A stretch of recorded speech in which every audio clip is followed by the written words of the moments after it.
Olá! Hoje em Psicanálise 360 vamos abordar um tema bastante contemporâneo. O tema relacionado à ansiedade. Mas não só ansiedade. Vamos pensar sobre quais são as relações entre a ansiedade e algo que é sempre muito trabalhado pela psicanálise e que ficou meio de lado na psicopatologia contemporânea. A relação entre ansiedade e angústia.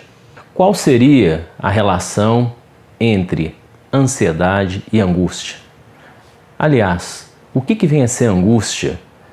Essa situação tão importante, para a psicanálise, esse traço tão presente na clínica psicanalítica, na escuta analítica e que de certa forma foi pulverizado, desapareceu da psicopatologia contemporânea. Se você tem interesse nesse tema, venha cá, faça parte do Psicanálise 360.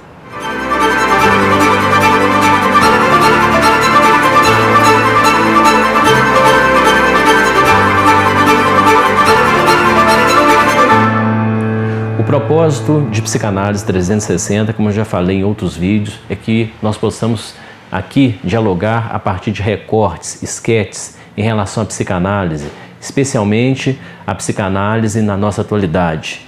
Portanto, temas que dizem respeito à prática, à relação entre o plano conceitual e a dimensão clínica, sempre serão aqui trabalhados por nós. Se você tem interesse nessas temáticas, faça sua inscrição no canal, ative o sino para sempre estar recebendo notificações sobre os novos vídeos. Pois bem, ansiedade, eis aí um traço extremamente presente na psicopatologia contemporânea, ou seja, diversos quadros clínicos, no cotidiano, no laço social, como é comum que as pessoas se apresentem, se sintam ansiosas, não é mesmo?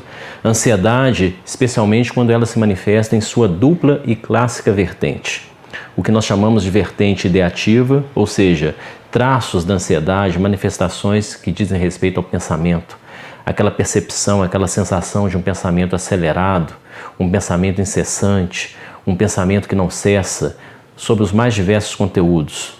E por outro lado, o traço, a vertente corpórea, a sensação de que nós temos um corpo, portanto a dificuldade de respirar, a sensação de que nós temos estômago, a sensação de que tem algo em nós que pulsa e um certo incômodo associado a isso tudo.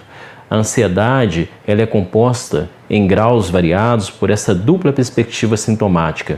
Os sintomas ideativos, então uma intensa preocupação, uma preocupação em relação ao futuro, uma certa vivência de impotência, de impossibilidade e, por outro lado, vivências, sensações que se manifestam no corpo. Então, essa dupla perspectiva que compõe os mais diversos aspectos possíveis de manifestação da ansiedade. E ela está presente hoje de maneira muito alastrada em nosso laço social. Mas, do ponto de vista psicanalítico, nós temos que ter uma certa escuta e uma atenção, não exatamente o tempo todo concentrada na ansiedade que está posta, não é? As crianças estão se manifestando de maneira ansiogênica, os adultos, os idosos, há inúmeras formulações e manifestações da ansiedade, então é inegável que ela está posta aqui em nosso meio, é inegável que ela seja um traço importante do mal-estar na atualidade, mas o analista ele deve ouvir, ele deve estar atento em relação àquilo que saiu de cena desse cenário da psicopatologia contemporânea e que vem a ser exatamente a angústia. E aqui, hoje eu gostaria de trazer duas rápidas demarcações em relação à angústia e talvez pensar a relação da ansiedade com a angústia. De certo modo, começando já a pensar por essa relação, é interessante talvez pensar e verificar clinicamente, acho que isso tem que ser escutado, verificado a cada caso, se a ansiedade não é uma certa forma de se defender, uma forma de não querer saber da angústia. Talvez por isso a ansiedade hoje seja um traço tão onipresente. A angústia é algo de outra ordem, é diferente da ansiedade, mas podemos pensar que a ansiedade é alguma coisa que nos faz com que nós estejamos ocupados em relação a ela, envolvidos em relação a ela, e por isso a ansiedade pode nos deixar um tanto quanto adormecidos, anestesiados em relação a algo muito mais visceral, muito mais impactante e que vem a ser a angústia. E angústia, em relação à angústia, eu traria aqui duas formulações, a meu ver, interessantes, muito clínicas, que o psicanalista Jacques Lacan nos propôs.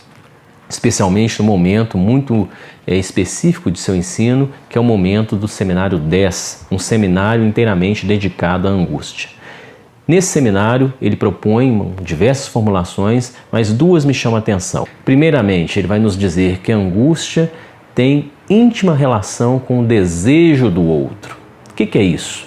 A angústia tem íntima relação com a posição que nós ocupamos em relação ao outro, com aquilo que nós supomos que o outro quer, que o outro remete, que o outro destina a nós. Que outro é este? Esse outro são nossos parceiros, são as pessoas com quem nós convivemos. Esse outro pode ser a instituição, esse outro pode ser a pátria, esse outro pode ser o ideal, mas é um ponto de referência importante para a nossa subjetividade. Então é em relação a esse outro, que Lacan chama de grande outro, que é uma alteridade que não necessariamente se esgota, não necessariamente coincide com esses outros que estão aqui muito próximos de nós e que são, por exemplo, os nossos semelhantes ou os nossos rivais, mas que passa por eles e vai além. Então é uma posição que diz respeito a uma alteridade. Nós e aquilo que nós imaginamos que nós somos para este ponto, aquilo que eu espero do outro, aquilo que eu espero do laço social, quanto eu valho, o que eu sou, o que eu represento, o outro me ama, não me ama, o que o outro quer de mim. Então esse repertório de indagações é que vão nos dar uma certa dica, uma certa pista e que aparecem muito na clínica, sob as mais diversas formas, sobre o que vem a ser este grande outro. E aí Lacan vai dizer que a angústia tem íntima relação com este grande outro, com esta alteridade. Segunda formulação. Lacan, nesse seminário 10, ele recorre a um apólogo, recorre a uma história muito interessante e que pode nos elucidar melhor que tipo de relação é esta que a angústia comporta e talvez até por isso que nós possamos pensar por que a angústia, de certa forma, ela é tamponada, no lugar dela aparece a ansiedade, para que nós não tenhamos que nos haver com ela. Então Lacan vai nos falar de uma história muito interessante que ilustra o que está em jogo de maneira mais explícita, de maneira mais cuidadosa nesta relação da angústia com o grande outro. Lacan fala de uma figura e do encontro de uma figura que estaria representada ali numa pintura rupestre, em uma caverna. Então, ele fala de algo um tanto quanto primitivo, de uma pintura, algo rupestre, algo que está ali na rocha, na dureza, e ele vai nos falar da seguinte situação. Vejamos. Relembro a fábula, o apólogo, a imagem divertida que tracei por um instante, revestindo-me eu mesmo da máscara de animal com que se cobre o feiticeiro da chamada Gruta dos Três Irmãos. Imaginei-me perante vocês diante de outro animal, este de verdade, supostamente gigantesco, no caso, um louva a Deus.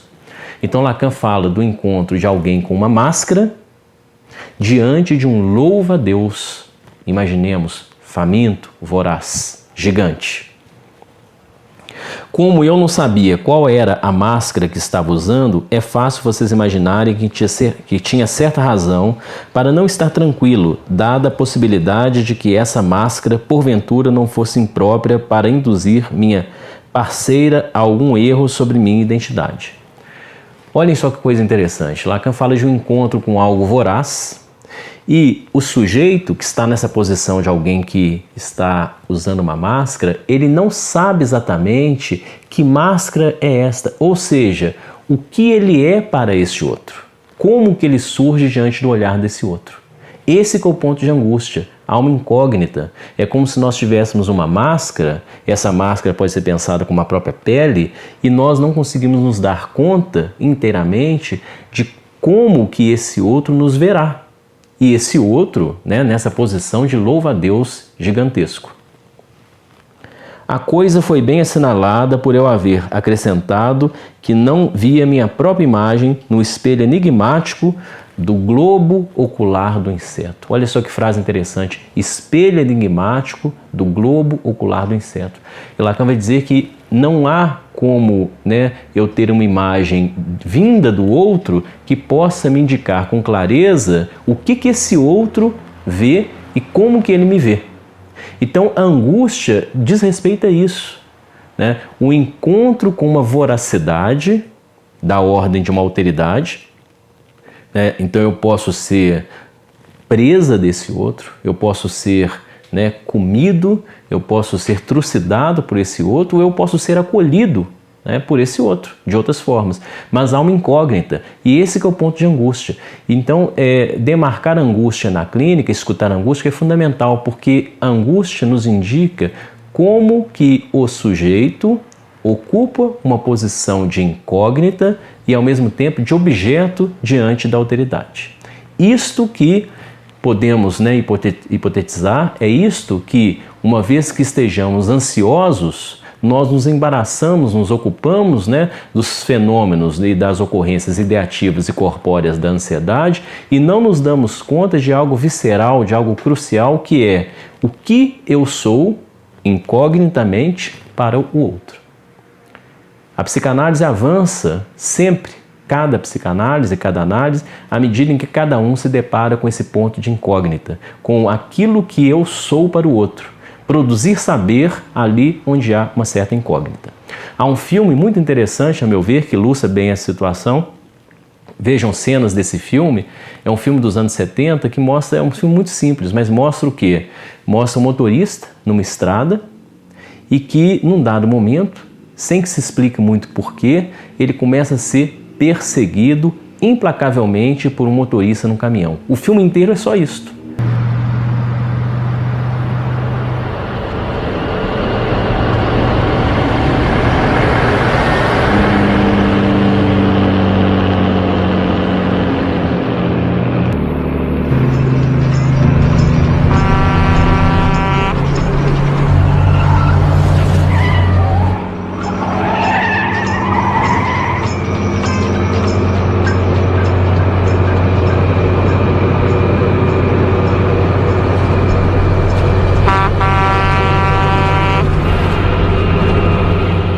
E aí, aquele caminhão vindo para cima, aquele caminhão se aproximando do retrovisor, e o motorista, ele não tem escape, ele não tem acostamento. Isto que é exatamente o mal-estar, né? O mal-estar é o quê? A suspensão de um acostamento. É nós estarmos o tempo todo, né, com algo que nos amedronta, com algo que nos aprisiona, com algo que nos captura, e aí nós estamos ali numa posição de objeto. Esse filme é interessantíssimo porque o tempo todo ele prende a nossa atenção, porque ali nós temos o encurralado. Essa é a posição do angustiado, o encurralado. E nós só conseguimos, né, avançar em uma análise e avançar sim, né, descosturar e recosturar a nossa relação com o mal-estar e com os sintomas, quando nós, de alguma forma, elucidamos algo desses nossos pontos de encurralamento diante da alteridade. É isso aí. Até o nosso próximo encontro.